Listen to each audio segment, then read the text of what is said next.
oftentimes I would feel so sick and uncomfortable the day or days before a competition. I would tell my wife, Joanne, like, I want to get this weekend done and I really don't want to do this again. Like, I don't want to put myself through this. That's why it hurts. So you don't see this stuff coming. It's like, Yeah. what the heck is this? And so the pain hurts. And so how do we respond and how do we deal with this? It was sometimes frustrating to compete against him because he was so good, but I'm also really grateful that I had somebody that elevated Just pushing the rest of us as athletes. Otherwise, I probably wouldn't have gotten as good as I did. These moments, painful storms, tragedies, are sobering moments for us to ask ourselves the really deep questions about life. There's a scripture that says, "Be still and know that I'm God." We don't know that we're there. Like, you can feel that it's difficult and it's a struggle, and when we train and compete all the time, you're pushing that, and so you feel you're very used to that discomfort. Hey, it's Rich, and you're listening to the Mature Me podcast, weekly content devoted to all things life, leadership, culture, and faith. Thank you for taking some time to tune in. Make sure you subscribe and follow us on all our social channels so you don't miss a thing. Let's listen to today's episode.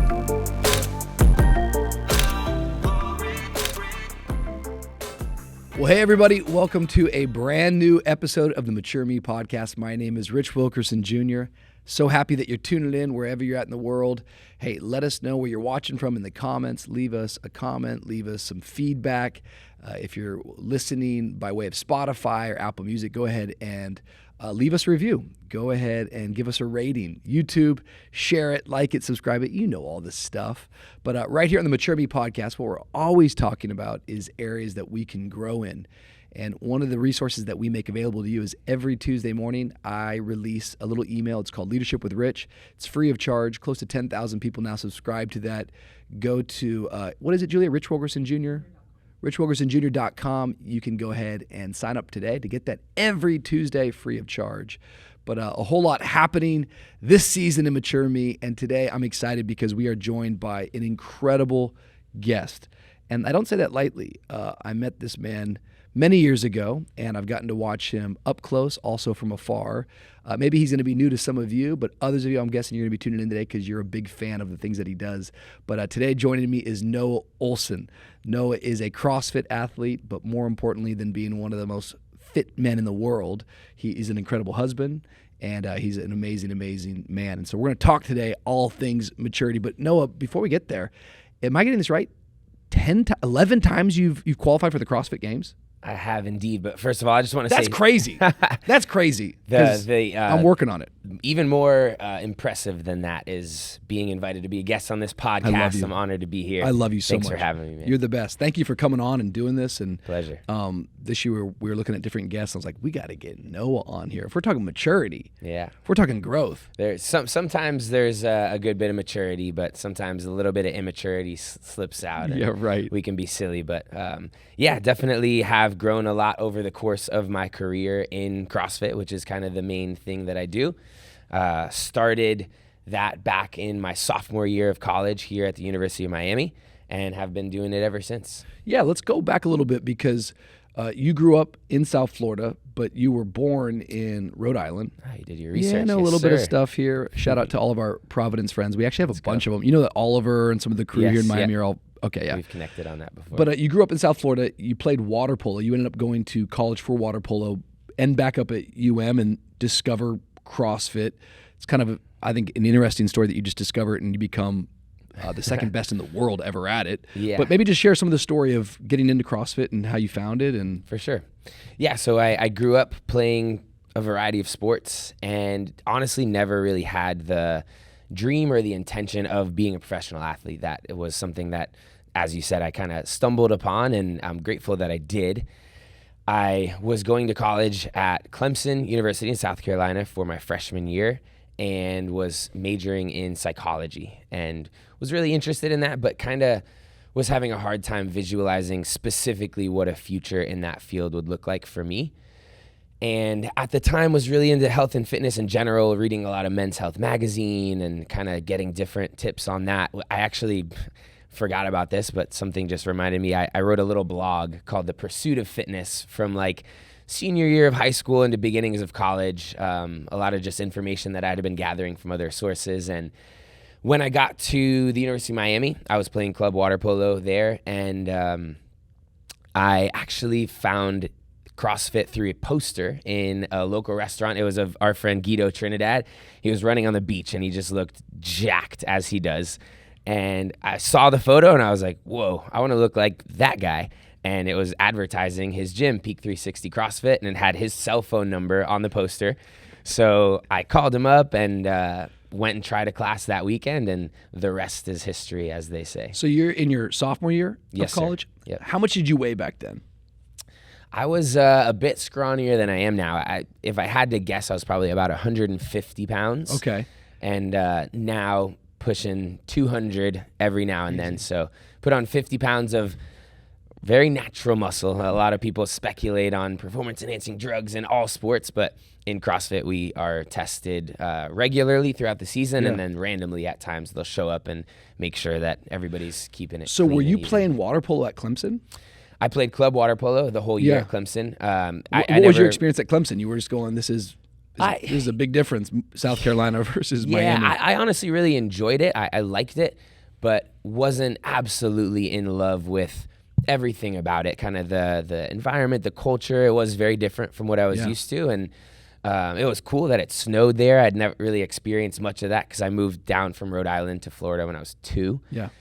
So there were a lot of things that I liked about it, but it's a friend of mine on Christmas break whispered in my ear something like a joke about coming back to Miami and transferring to UM, and I brushed it off, but then I got back to Clemson and it was stuck in the back of my mind, and so I started exploring it, and they had an exercise physiology program at UM that I was really interested in and could see myself doing that long term, and so I made the transfer down to UM for that, and yeah, it's one of those things that, like, I'm glad you could. Yeah, exactly. You could have never imagined what life would have been like if I stayed, and I'm so glad for the way things have turned out. So you're in your sophomore year, you see this flyer, you go into this gym, and talk to me about some of your earliest memories of going to what they call the box, by the way. We're going to use a lot of insider language here, CrossFit people. There's a bunch of girls tuning out right now, like, I don't want to listen to this episode. You should stay in. I promise it's going to get better. Yeah. But I'm saying, talk about some of your first times going there. You instantly love it. It's a new passion is awakened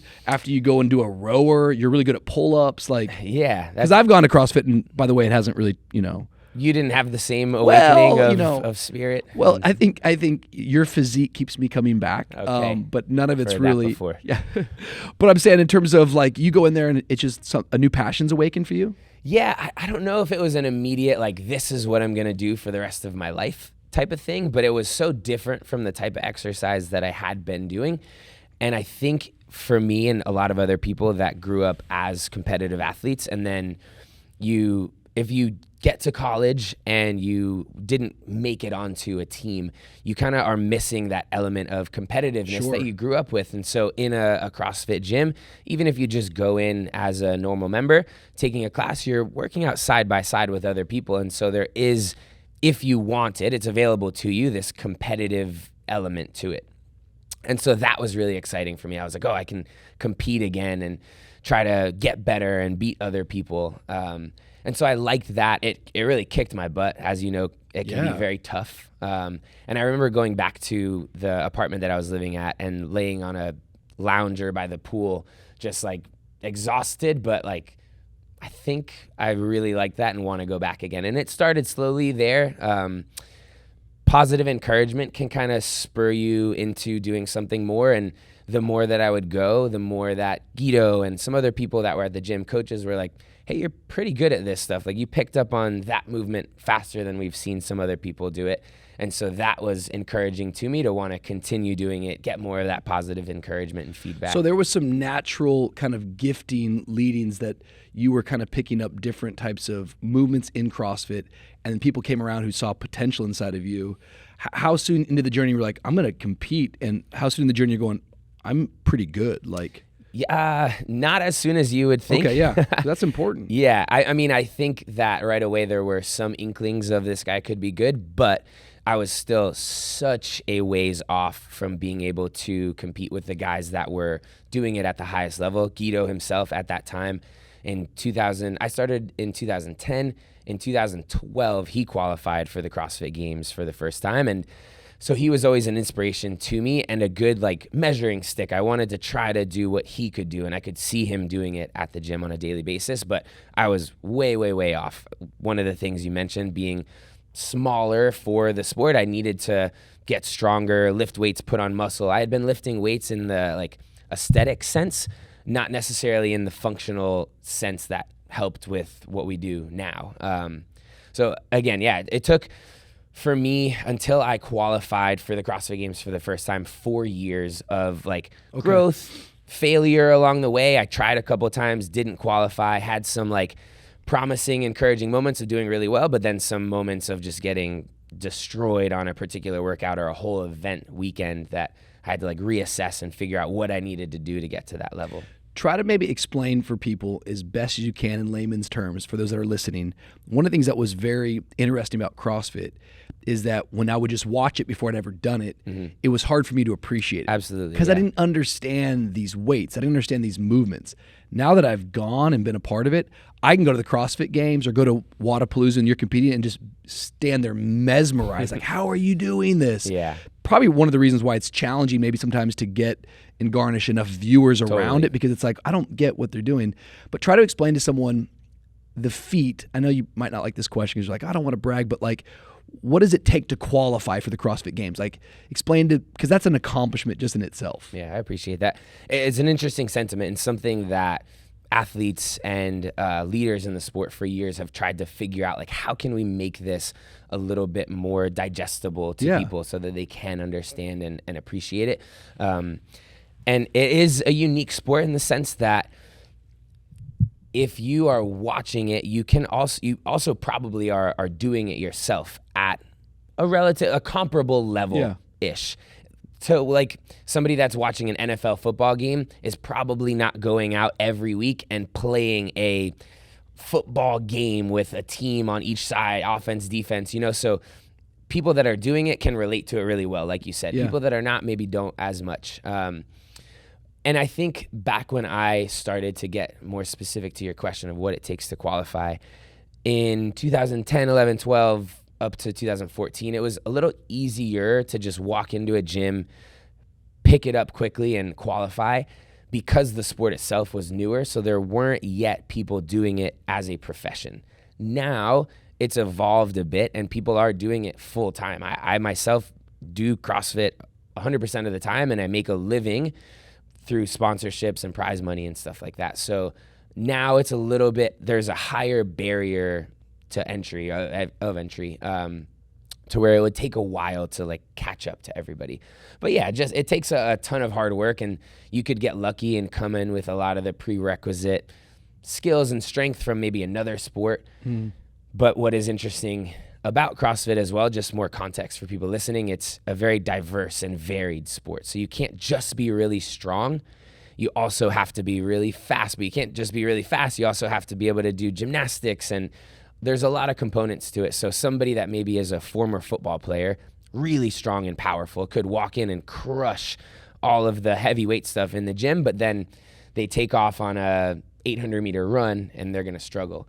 And so CrossFit is all about being really good at a lot of things, but not necessarily spectacular at one particular thing and not so good at everything else. I think that's really, really interesting. I think that's a good way to try to explain to people that they call it the fittest man in the world because you have to be strong and have endurance in all these different categories.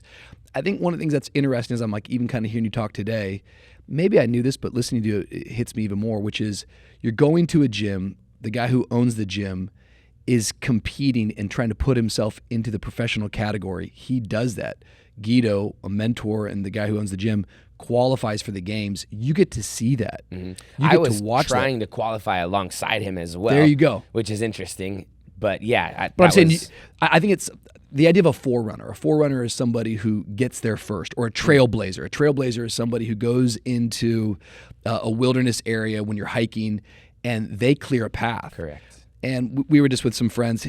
Noah and I were at a mutual friend's wedding, and Tim Hardaway Jr. is a mutual friend.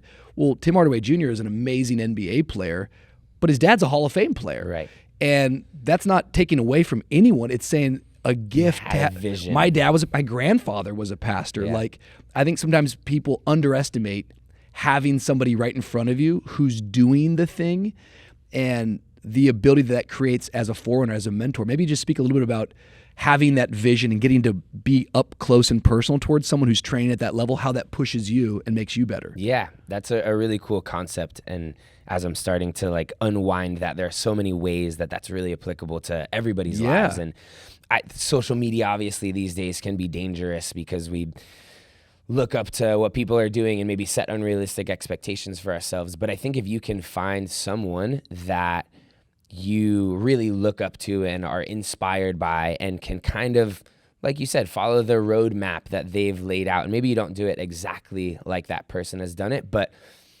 having them to look towards as a model, right? Yeah. I know here at church, you guys talk a lot about trying to be like Jesus. And I don't know if this is inappropriate to say, like, not creating a false idol with a human, but having someone where they're like, I want to be kind. I want to be strong. I want to be whatever it may be. Yeah. You can look to that and try to kind of strive for it. And yeah, I'm lucky that I had that in Guido. He was an incredible mentor. And not only was it somebody that I could look towards, but I was lucky enough to have access to him and have his guidance in the sense that he also wanted to see me succeed. So that was huge in my journey. I don't think that, as cliche as it sounds, that I would be where I am if it weren't for him. Well, I think you bring up something important too, which is I wouldn't suggest for people to compare themselves to anybody. I mean, we know there's the classic story is a son who resents his father because he feels like he's in the father's shadow. Mm-hmm. But there is something powerful about having a healthy model of someone who's creating standards for you. Yeah, absolutely. And helping you reach and reach higher. And I think I would just say to anybody out there who's listening is that if you want to go further in life, you need to set higher standards. And you're probably going to need some people who've gone before you, people that you can look up to, people that are encouraging you and speaking life into you. And I think in many ways, Guido has been that. And that's such a great gift for you. But what a cool experience for you coming in. It sounds like you went to 4 years of high school in that gym before you ever graduated into the College of the Games. Definitely. That's 4 years that people don't recognize that you're there in that gym day in and day out, not being paid, not a professional athlete, an amateur who's passionate about it. One time I preached a message called Amateur Hour. And I was just talking to a lot of pastors and leaders about, I want to be an amateur Christian, which is back in the day when I just did all this because I just truly loved it. It wasn't about my job or my career.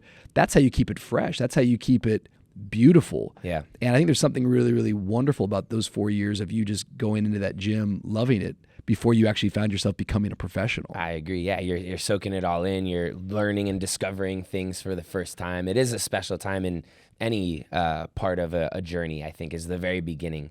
And just something that you mentioned before, having the model and setting a really high standard. There's the story people may or may not have heard of with, I think it's the 4-minute mile.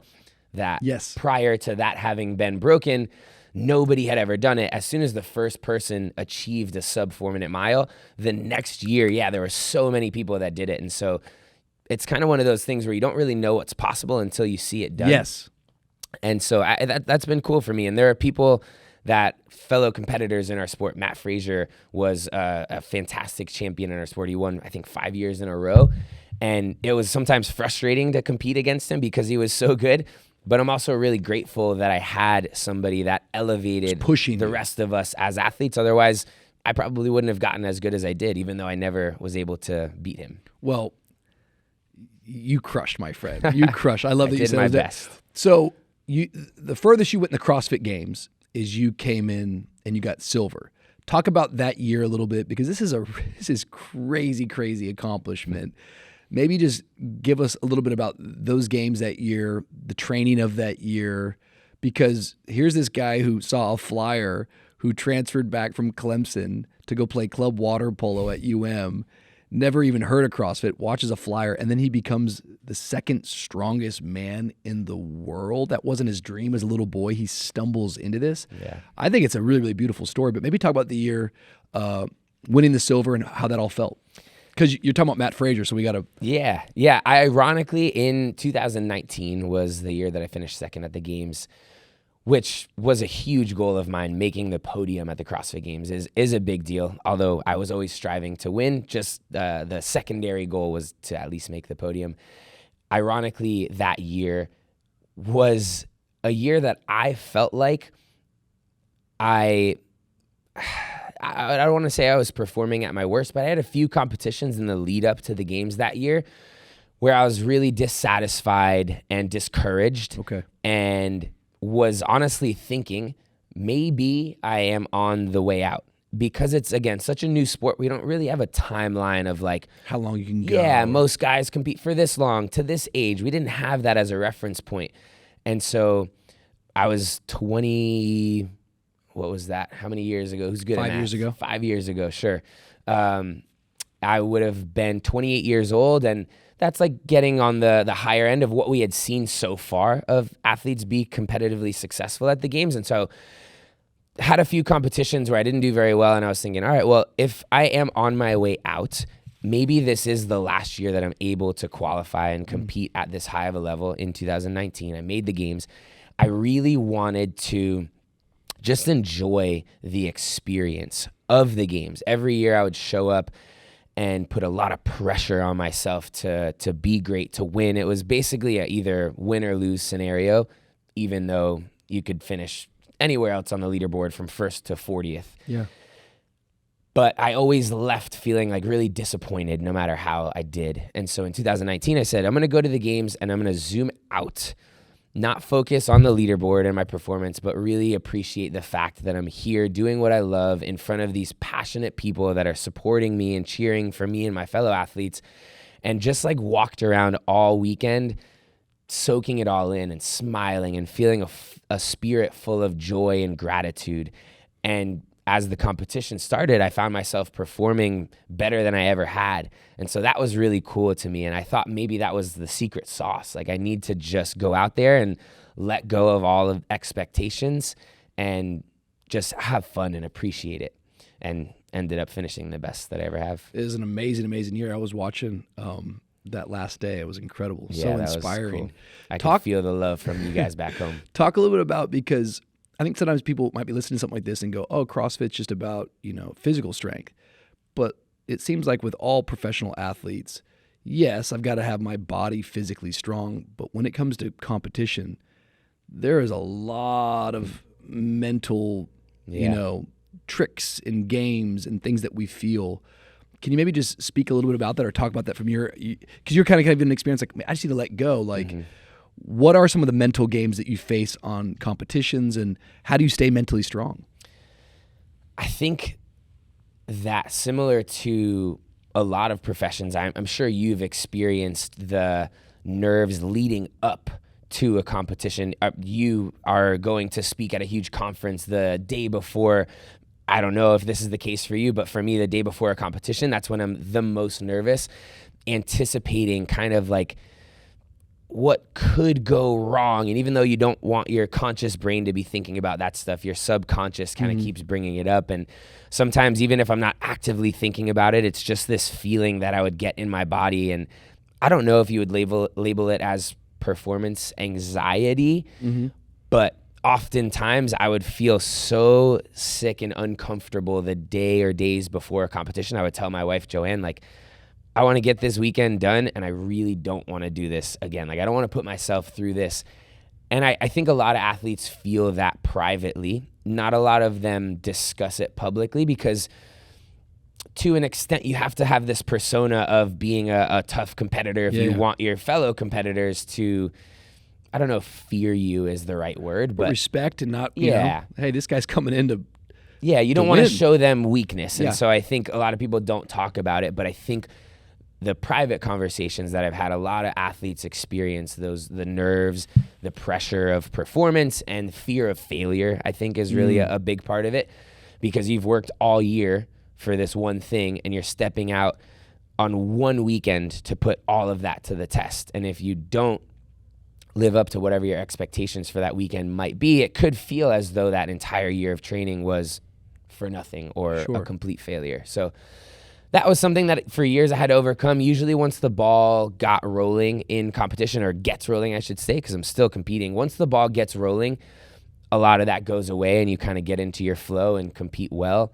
And then oftentimes it's funny, as soon as the competition's over, it's almost the exact opposite where it ends.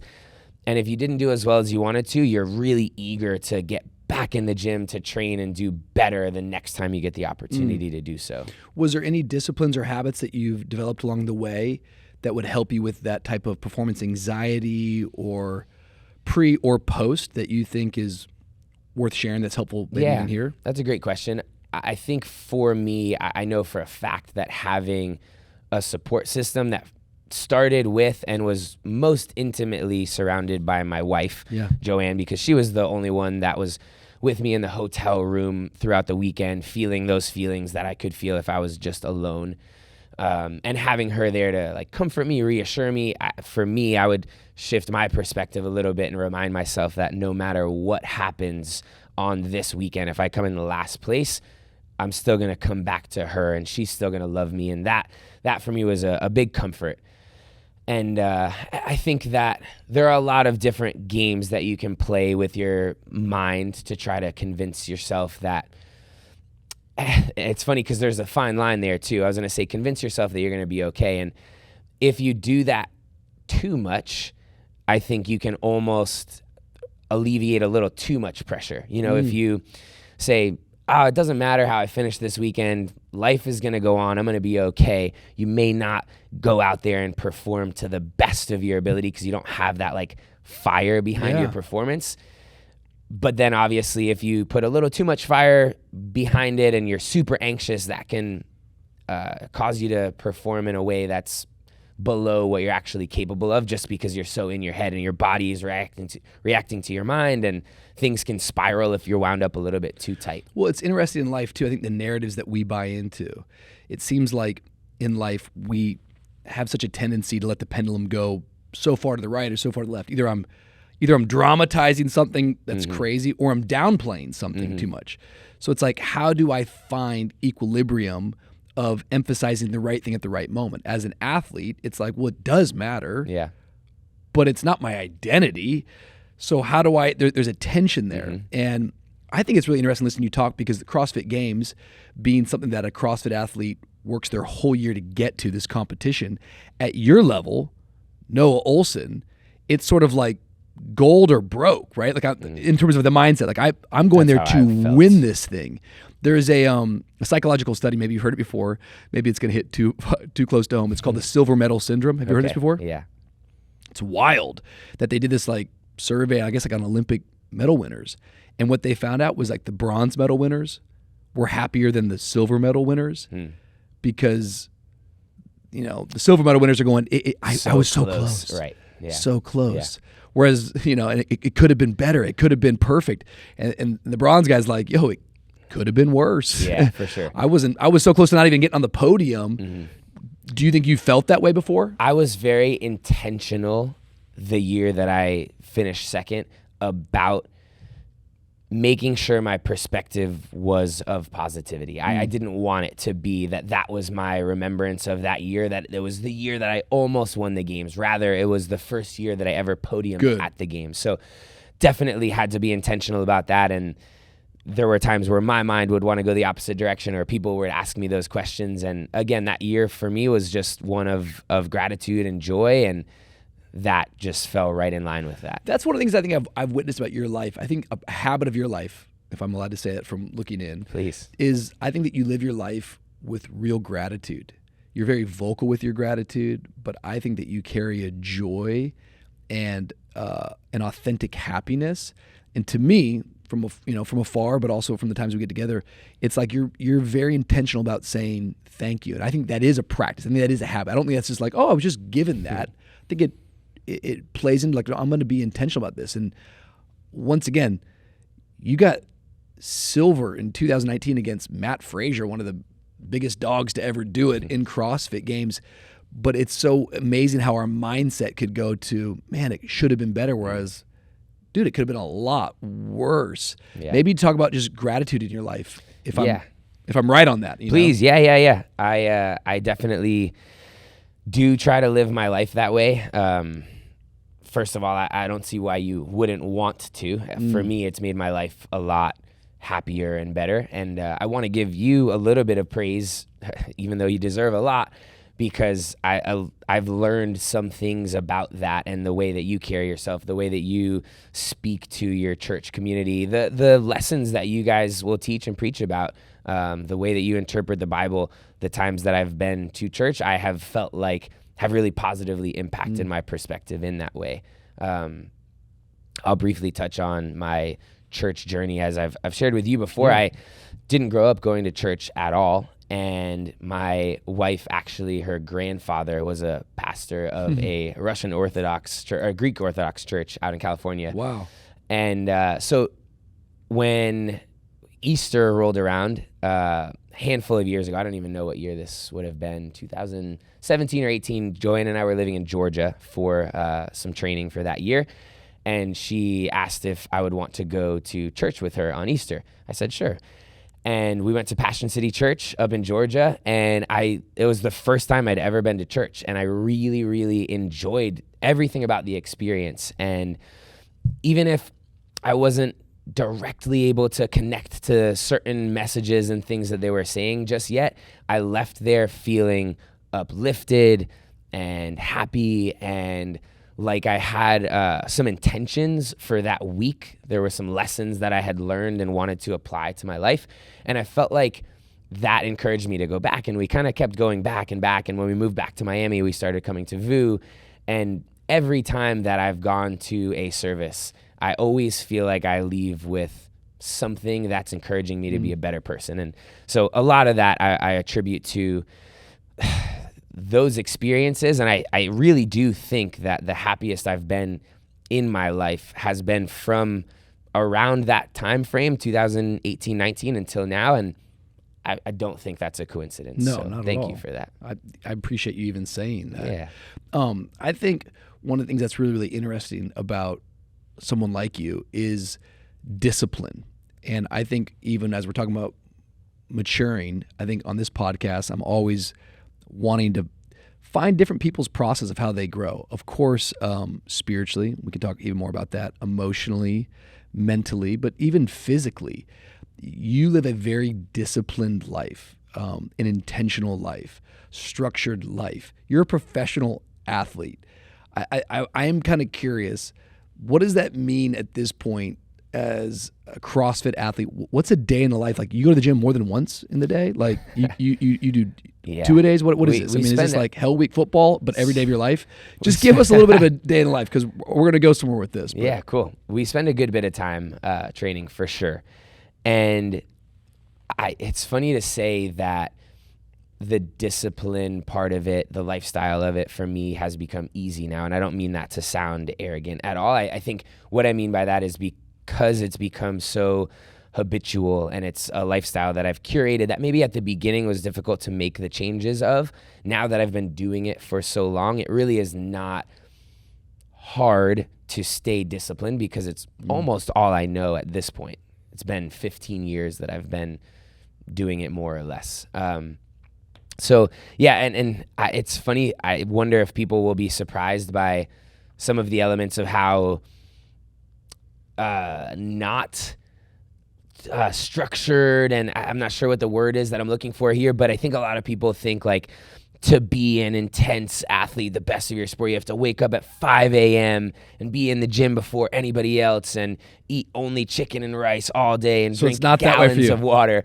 Not necessarily, again, because it's my lifestyle and what I am doing to make a living financially. I don't really have any other obligations throughout the day per se, so I can kind of create my schedule based on what's best for me. Sure. And what's best for me is not waking up and getting in the gym at 5 a.m. That would be taking away from getting a full night of sleep and recovering. Yeah. So on most days, I'll wake up when my wife is getting up to go to work. She's a physical therapist.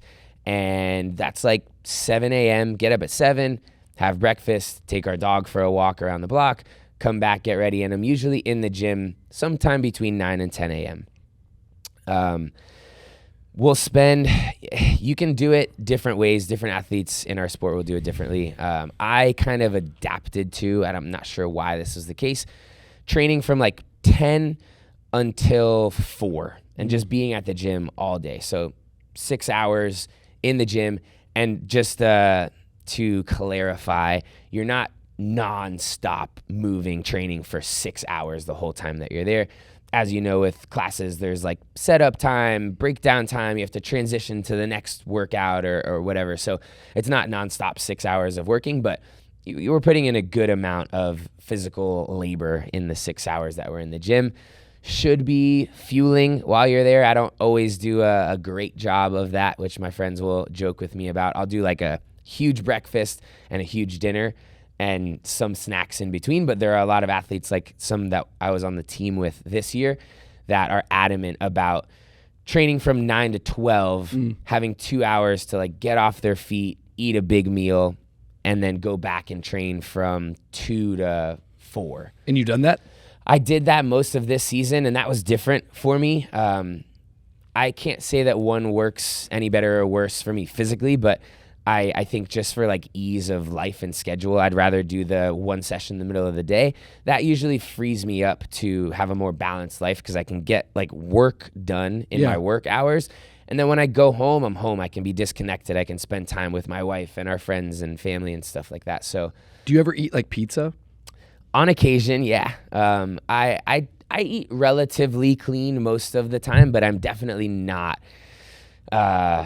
super high strung about that. Like I had a bunch of desserts at Bijan and Julia's wedding, which were delicious, by the way. Funny side note, our good friend Chandler Smith, that is also a high level competitor, was there.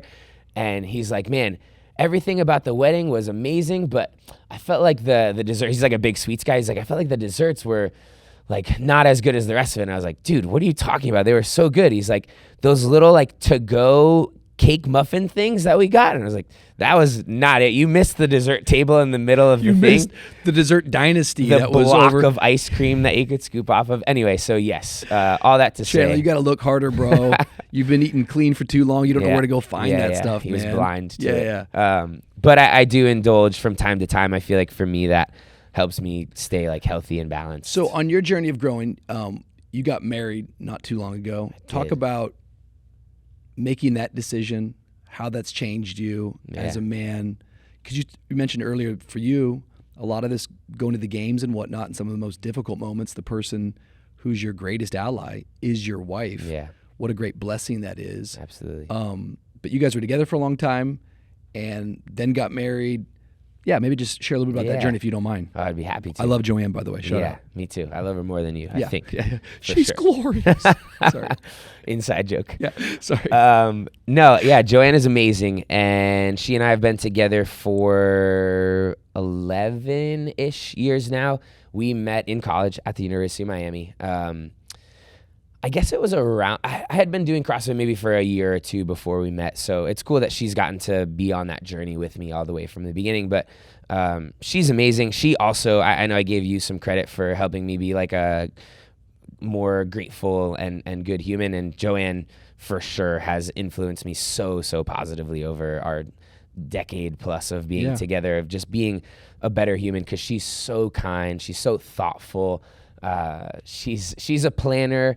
I'm not as much. We like balance each other out very well in a lot of different ways. But I don't know. I don't know the direction of this question. I could go on and on talking about how awesome she is. But you guys were together for 11 years. You've been married now for We've been 3? married for 2 now. Yeah. Maybe talk about that in terms of what would go now. Do you believe in marriage? Why did it take you a long time to get married? That's a good question. Do people ask you that question a lot? Like, I think I was always like, I thought you guys are married, but but you're not. Yeah, no, I think we got together so young. We were like 20 years old in college and had an amazing relationship. We didn't have one of those relationships, not to say that these are not amazing, but like where we like broke on up and off or something. Yeah, it wasn't like that. We've been consistently together happily for that whole time.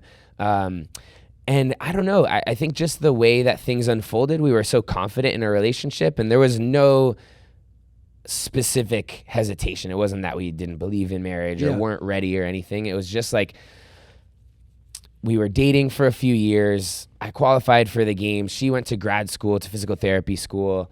I guess this is a bad excuse, but like we were busy, and not to say that we didn't prioritize our relationship, because we just weren't prioritizing like the labeling of it, I guess. But we got engaged in 2019, And similarly, it was another like 3 or 4 years until we got married. And again, for no particular reason, we were just living life and planned it slowly and took our time, knew that that was the goal eventually. And yeah, I have Did you ever see that movie, The 5-Year Engagement or something, or The 7-Year Engagement? No, but I can imagine. I think it's like Emily. It's a very funny film. Yeah. What would you say in terms of after being married?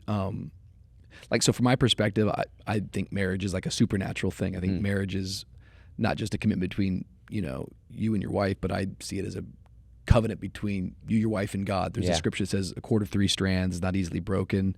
All that stuff becomes imagery and more than metaphor. I think I take it quite literal. Yeah. Would you say, even from your own journey, like, does marriage feel different to you? Or like, nah, it feels very much the same? Or you kind of were asking a friend of ours, I heard the same question. Yeah, it does for sure. And it feels amazing. I agree with a lot of those sentiments about how much stronger a relationship can be through marriage.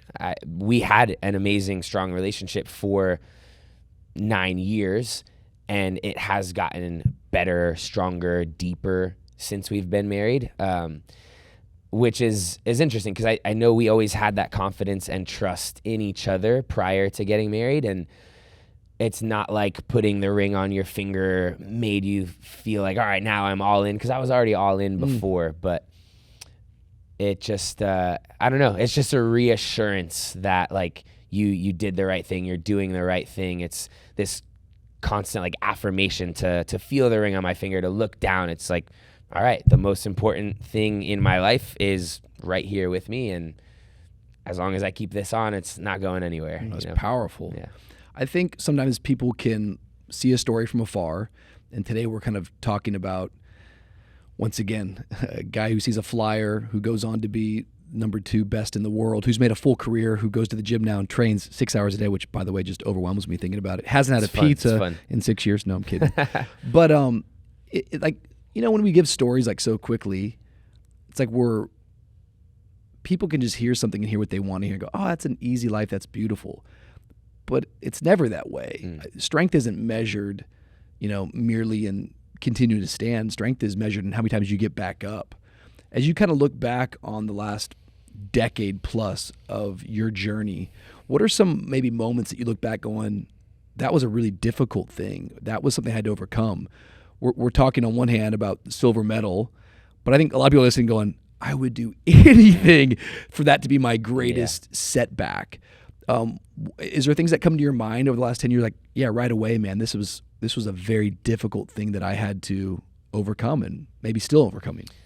It's easy for even me too to kind of like look at it from the perspective of that it's been easy over the last 10 years, again, just because it's a lifestyle that I've enjoyed living. And I think sometimes if you enjoy something, it makes it feel like it's not necessarily difficult, or it's not like a struggle, at least. And if I do zoom way in and think about all of the details and the tough days, like there certainly have been a lot of difficulties.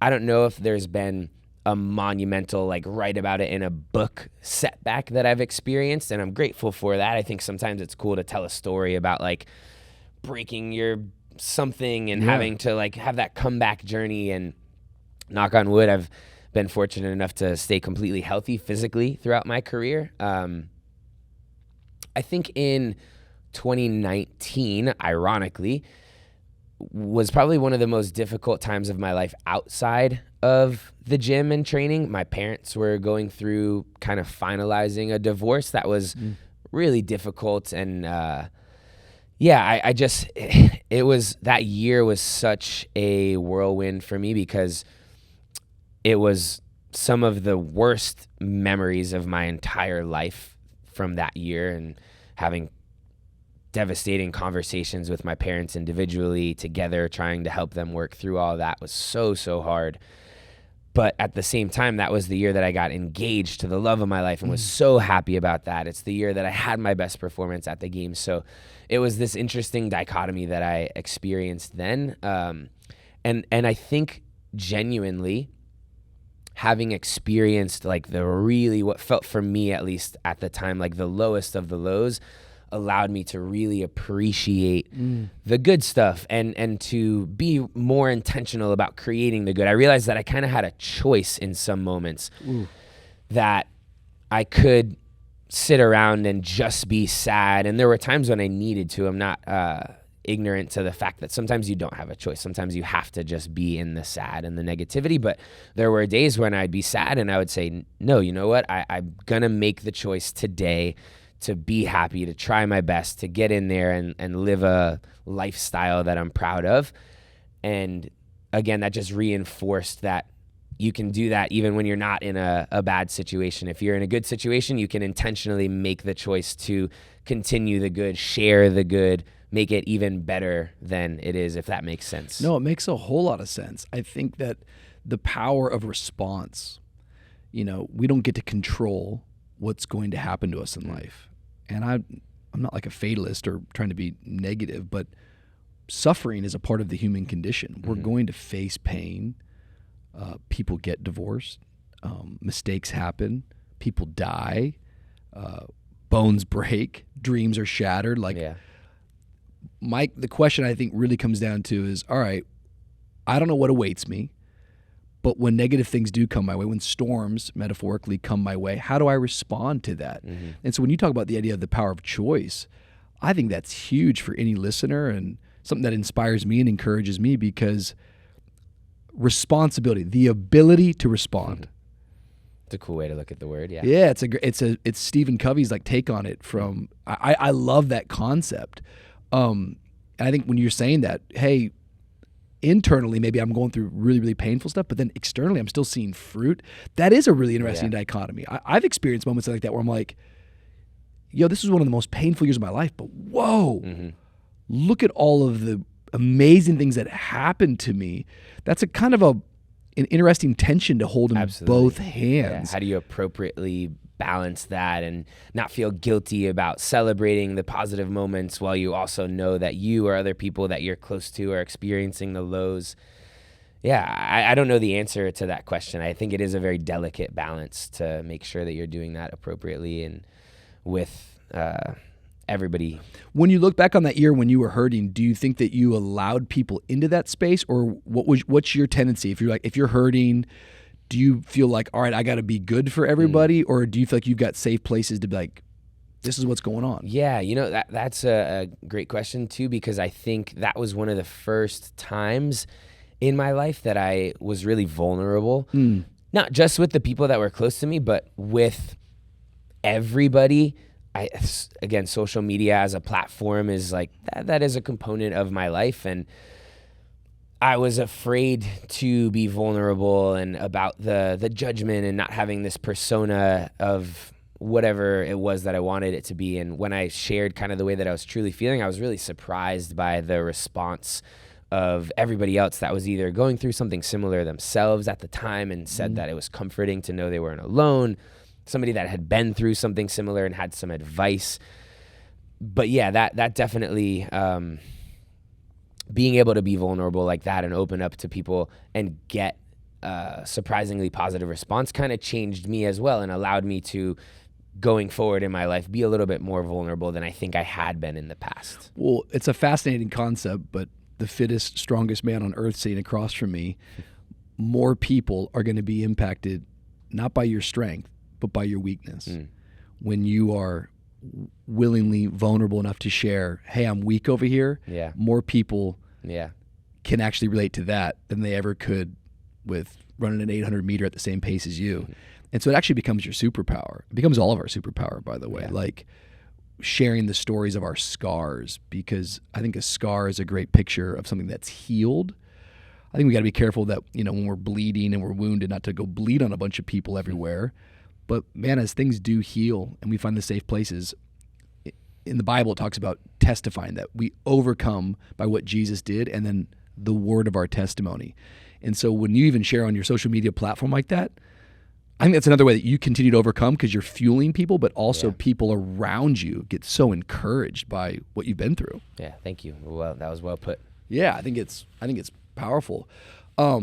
CrossFit finds itself kind of in an interesting place, and I don't want to put you on the podium to be a voice for CrossFit, but this past year, if anyone's been watching the national news, it made a lot of news in the games because I know you went there this year as a favorite to pick to win with your team, but like tragedy hit that thing hard with the drowning of a competitor, Lazar, who I know that you knew.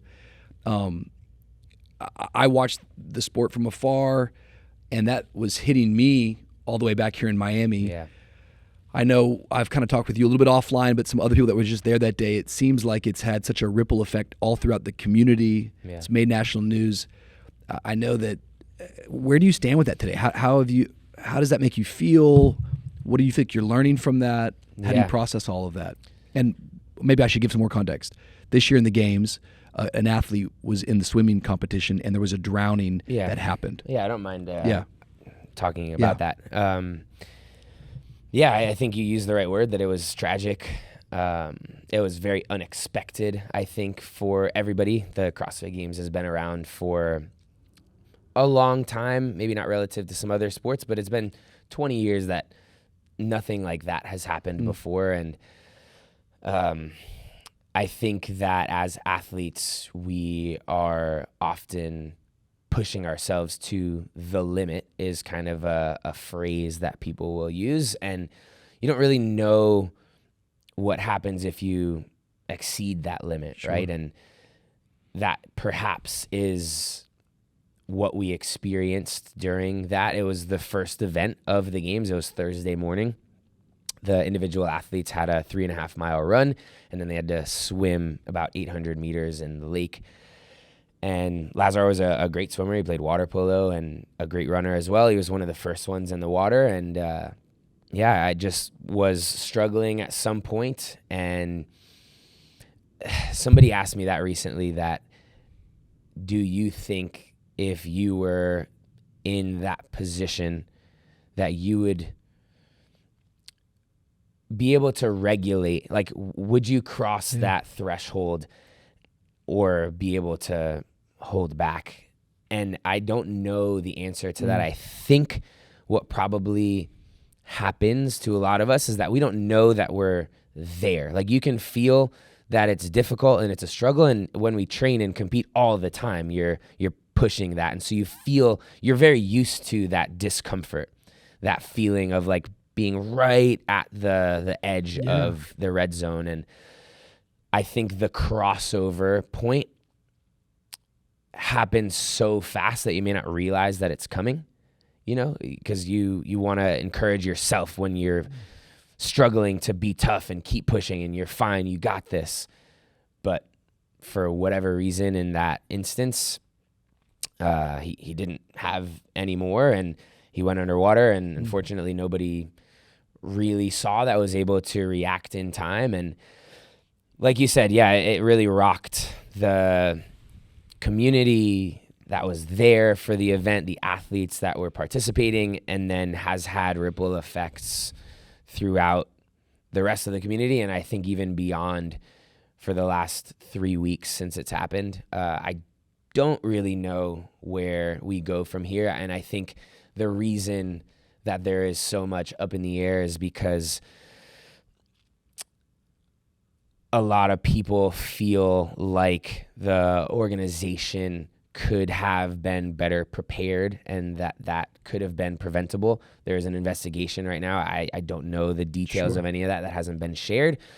But the community right now is very torn. There are some people that are very up in arms, some people that are kind of defending the organization, and it just is tough because you would want to see a community of people come together in a time of tragedy and loss like this. And I think to an extent we have, but also the future of the sport feels very up in the air right now, which is strange for me because, again, it is what I do for a living. And I don't necessarily know what next season is going to look like until all of this stuff kind of works itself out.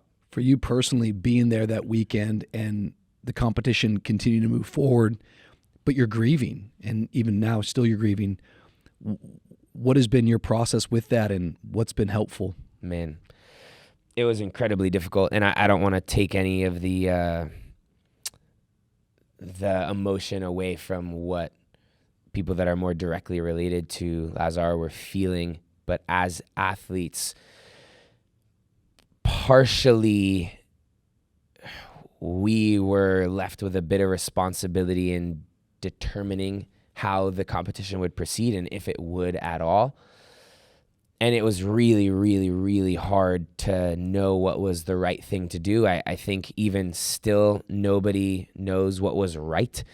And whatever maybe somebody felt like was the right thing to do, there are a huge camp of other people that say it was the absolute wrong thing to do. And so there was this really weird combination throughout the weekend of grieving the loss of a friend, doing so publicly, having to make difficult decisions about the rest of the weekend on the spot, like without hours to be able to process it, to also experience, and this maybe sounds selfish to say, but like not just the death of a friend, but the death of a dream.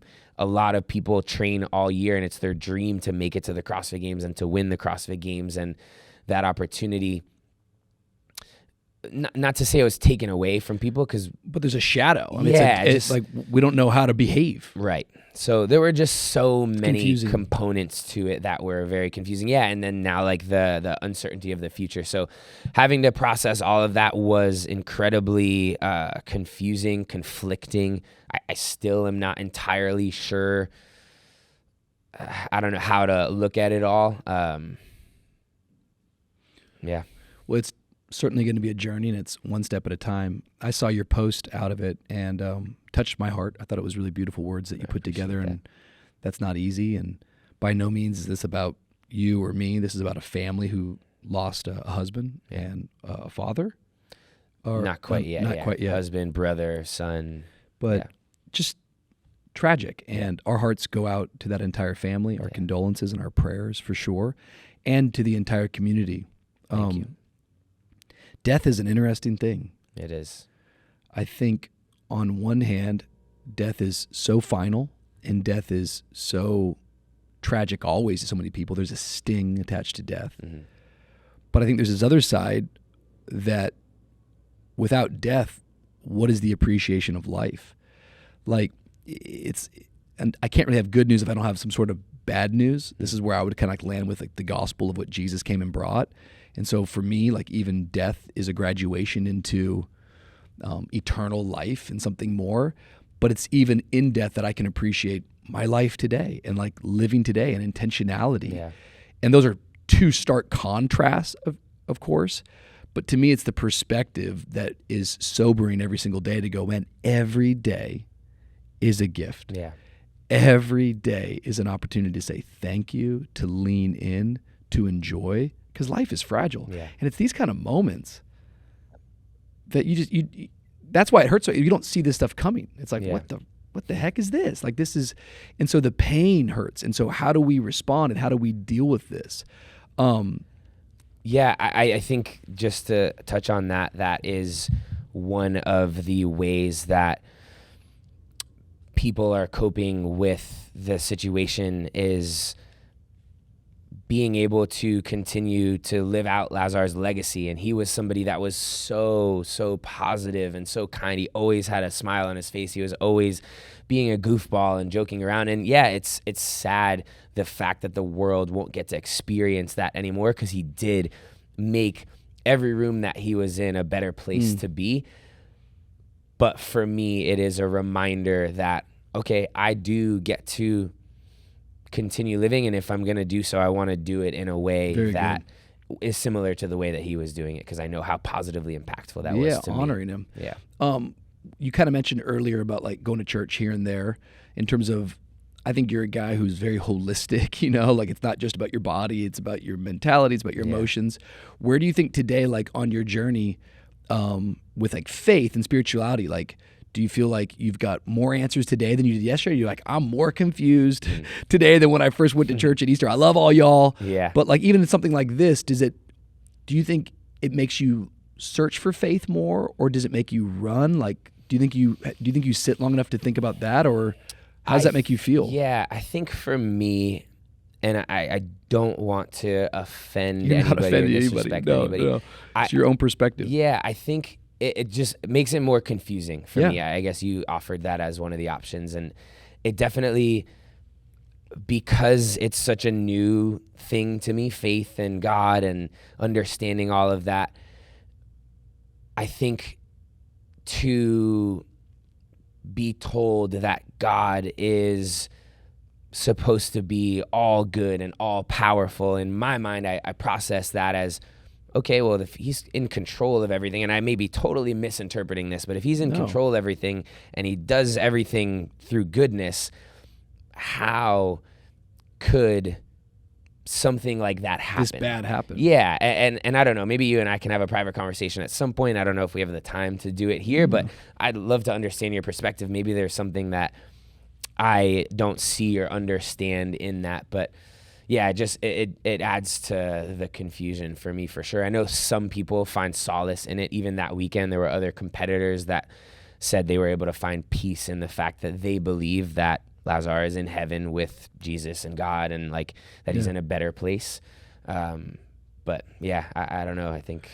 And on your journey, like, would you say, like, in all the areas that you're trying to grow and get better, do you think that's an area of your life that you're interested in, curious about? Do you feel like, hey, I want to check this out or check that out? Like, do you feel like you're trying to educate yourself intentionally about, I want to get more answers here? For sure. I think there were two reasons that I ended up wanting to continue to go to church when I first started back in 2018. And one of them was the fact that I got an experience out of it for the first time that I really enjoyed and wanted to continue to pursue. But the other side of it was that I have so many really close friends at the time, it wasn't you yet, but at the time it was Guido and Bijan and other friends that are so deep rooted in their faith and are such strong believers that I thought, all right, I love these people.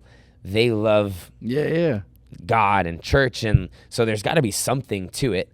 So I out of respect to them almost, I wanted to explore their world and get to know it a little bit better. And I have been so open to it all since then. And I've had moments where I've like actively been searching for and wanting to have like the sign of God existing. And I know I understand to a degree that faith is believing without seeing. And so that's been tough for me because I want to say that I believe, but if I were to do it without really feeling convicted and feeling like I felt or seen something to make me believe, it almost feels fabricated. Yeah, for me, like I'm doing it disingenuously. And so I'm still in a phase of waiting. And I don't know how you interpret that or other people may interpret that, but like if something happens in my life to where it almost feels undeniable in that moment, then I think that will help me step into that a little bit further.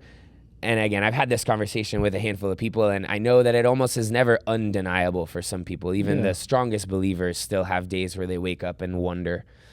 But yeah, that's kind of where I stand with everything, and having these conversations for me is really helpful. Well, I think what I've just always appreciated about you is, I think another value point that I see in you is like you want authenticity and you want something to be genuine. And so you can't offend anybody, by the way. We're just talking, and these are the real conversations that you and I have off these microphones. But I just appreciate your honesty and your transparency, and I think throughout the years we've had good combos here and there about this. And I think there's a lot of things to say. I think my greatest encouragement to you is when something like this happens that just took place at the CrossFit Games, these moments, painful storms, tragedies, are sobering moments for us to ask ourselves the really deep questions about life. There's a scripture that says, "Be still and know that I'm God." I think a lot of life for a lot of people, I'll start with me, is I stay busy and stay in the fray and fill my schedule and fill my time with laughter and with eating and with people. And so often I don't want to confront myself. I don't want to deal with me and God. And I think sometimes something like this happens that forces us to stop and ask the hard questions. And what I would just keep encouraging you and anybody listening, like I still have doubts all the time. There's a great story about a guy coming to Jesus, and Jesus says, well, anything's possible if you believe. He's like, well, Jesus is like, do you believe? He's like, I do, but can you help my unbelief? Like, what an honest human answer. I want to believe. Yeah. Can you help my area of unbelief? And I think what happens there? he helps him. Yeah. I mean, he does the miracle. But I think the point to me of the story is to stay human and to say, I want to believe and I desire to believe. I think God's really, really patient. When it comes to things like what just took place when things don't make sense. And you're kind of asking the age-old question that I think is a good question to ask. Why do bad things happen to good people? And so these become big theological frameworks that right now it sounds very soundbitey and cliche that I don't think actually is helpful when you're in the moment. But I think as we come out of it, we have to answer questions. Well, it's like, if I'm going to blame God for bad, when do I blame God for good? You know, if I'm going to say he doesn't exist because of this, when am I going to say he exists because of that? Right. And so do I believe that God should control me, or do I believe that I should have free will? And if there's free will, well, maybe God's good, but I know I'm not always good. I know Noah's not always good. Then don't we introduce things that will end up hurting each other from our actions and our mistakes and failures? And so what does a good God do in those moments? And when does he intervene and when he doesn't? So a lot of fun theology. Yeah, there's a lot to ponder. Yeah. And I think the bigger thing right now, as opposed to going, boom, that's the answer. The bigger thing is allowing yourself to take the time to ponder it, as opposed to landing in a place that develops a hardness of disbelief. Faith begins where my ability ends. That's totally true. Faith is the absence of sense. It's a desire to believe. And there is some decision, and there is some, this is the path I'm choosing. But God is so gracious and so merciful and so patient with us. And so when you said, I'm kind of waiting right there, I think that's beautiful. I think that's awesome. God's big enough to give you the space. Yeah. I appreciate you respecting that. Well, I think my challenge always is just to stay open and to, God, if you are real, help my unbelief. I promise you that I will. Yeah, you know what I mean? Help my unbelief. For sure. We are going deep now today. For you, this is Mature Me Podcast. And so we kind of always come around to this question at some point. And this can be wherever you want to land. What is an area right now that you feel like is immature that you are trying to mature in? You know what I mean? What's an area, or maybe it's however you want to land on that. It's like, what's an area that you're going, I need to mature in? Yeah. Man, better husband. The first thing that comes to mind that made me giggle a little bit is maturing in the very general sense. And I mentioned at the beginning of the podcast, like every now and then I can be a little immature and silly, and I think that's totally fine. You're talking to yeah. I know we've gotten silly off the mic before, and you've met a couple of my friends, Evan and Aaron, who are like the silliest dudes in the world, and I love them so much. We have so much fun together. But there are times for sure when I think I can get carried away and need to check myself a little bit and not take it so far that you end up offending anybody or doing something that you maybe wouldn't do if you weren't in a giggle fit, you know? Giggle fit. Yeah, but that's just a silly little one that came to mind, just being more thoughtful and respectful, and I know my wife would appreciate that for sure. I think that I maybe am in an interesting phase of my life where some growth and maturity and just change at least is going to happen because I stepped out of the individual 10-year career I had competing at the games into the team side of things. My plan on that is roughly to do that for a few years. I wanted to win 3 gold medals in a row and then see where we went from there. Still on that path. It got delayed by a year after this year. But I am going to participate in my first Ironman, full Ironman on November 2nd. I haven't said that publicly anywhere.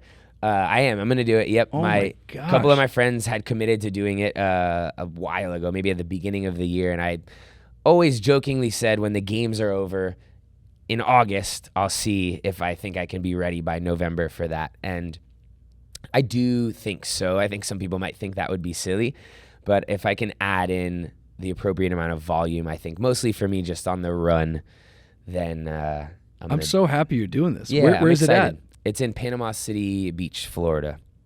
Wow. Yeah, full Ironman. So it's 2.1 mile swim. Yep.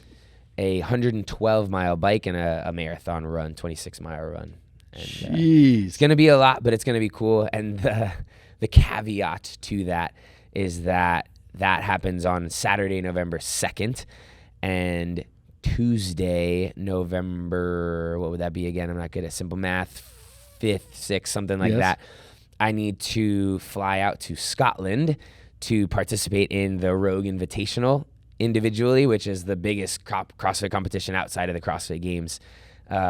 So it's going to be a big back-to-back week for me physically. It's going to be awesome. But I think it is going to be very cool. I'm excited to do some storytelling around that.